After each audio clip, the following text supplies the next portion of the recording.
বন্ধুরা আমরা এখন সারনাথের আরেকটা জায়গায় আইছি, যে জায়গায় গৌতম বুদ্ধ ওনার 5 জন শিষ্যরে দীক্ষা দিছিলা। এই যে জায়গা দেখো মূর্তিটি আছে, ওনার 5 জন শিষ্যরে নিয়ে ওনার মূর্তি। বন্ধুরা সারনাথ খুব সুন্দর একটা জায়গা, বানারসে আইলে সারনাথে আইও, সারনাথ জায়গাটা মিস করিও না। অনেকটা জায়গা আছে সারনাথের ঘোরার মতো, খুব সুন্দর একটা মন্দির।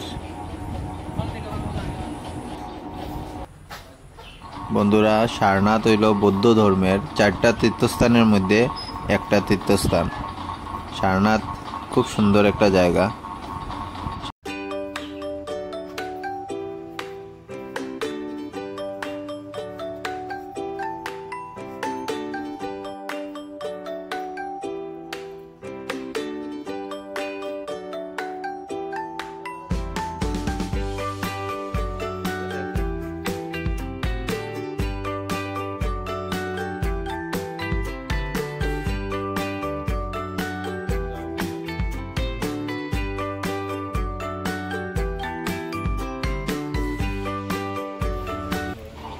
বন্ধুরা এখানের যে বৌদ্ধ গাছটা আছে, এই গাছটা সম্রাট অশোকের যে কন্যা আসলা তাইনে মহাবৌদ্ধ গাছ থেকে একটা ডাল আনিয়া এখানে লাগাইছেন। ওই ডাল থেকে এখানের গাছটা হইছে বৌদ্ধ গাছ।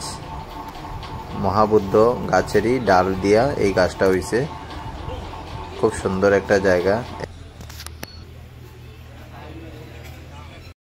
বন্ধুরা সারনাথের অনেকটা জায়গা আছে দেখার মতো, অনেকটা বড় জায়গা নিয়ে সারনাথ খুব সুন্দর একটা জায়গা।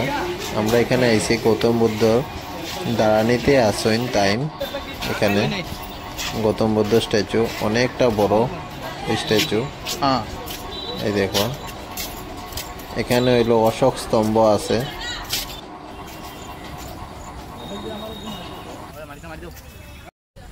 বন্ধুরা বানারসের এই যে সারনাথ জায়গাটা খুব সুন্দর লাগছে আমার। মানে একবার যদি আও তাইলে বুঝতে পারবা যে সারনাথের কত সুন্দর জায়গা আছে।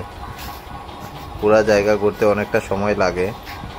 তোমরা আইও একবার বানারস, আইয়া সারনাথ একবার ঘুরাতে আইও, খুব সুন্দর একটা জায়গা।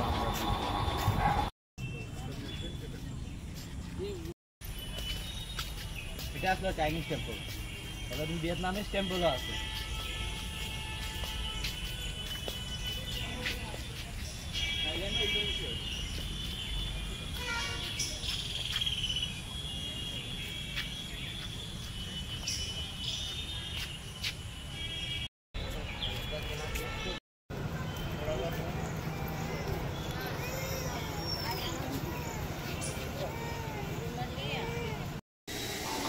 বন্ধুরা সারনাথের যে জায়গাগুলো আছে, জায়গাগুলো মাটির নিচে আছে, মাটির নিচ থেকে খনন করিয়া এইগুলা পাওয়া গেছে। অনেকটা জায়গা দেখো অশোকা পিলারও আছে। এই অশোকা পিলারটা এখানে আছিল।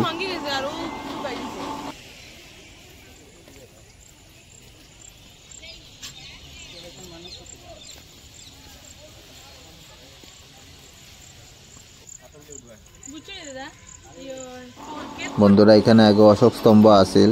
এই অশোক স্তম্ভটা এখন মিউজিয়ামে রাখা হয়েছে, সারনাথের মিউজিয়ামে। তোমরা আইলে দেখতে পারবা সারনাথের মিউজিয়ামে অশোক স্তম্ভটা রাখা আছে। খুব সুন্দর একটা জায়গা।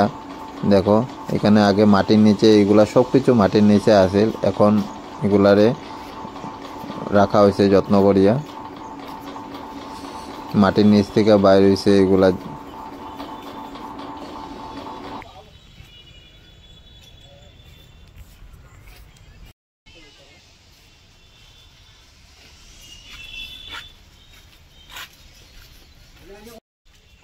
বন্ধুরা আমরা সারনাথ দেখা হয়ে গেছে, এখন আমরা সারনাথ থেকে বাড়িয়া আমরা অটো দিয়ে আবার যাইমু বানারসের গঙ্গাঘাট দেখমু নৌকা দিয়া। তো সঙ্গে থাকিও, বাকি ভিডিও পাইবাই বানারসের গঙ্গাঘাটের বিকেলবেলার ভিউ। খুব সুন্দর ভিডিও আইব নেক্সটে, দেখতে পারবাই। চলো বাই।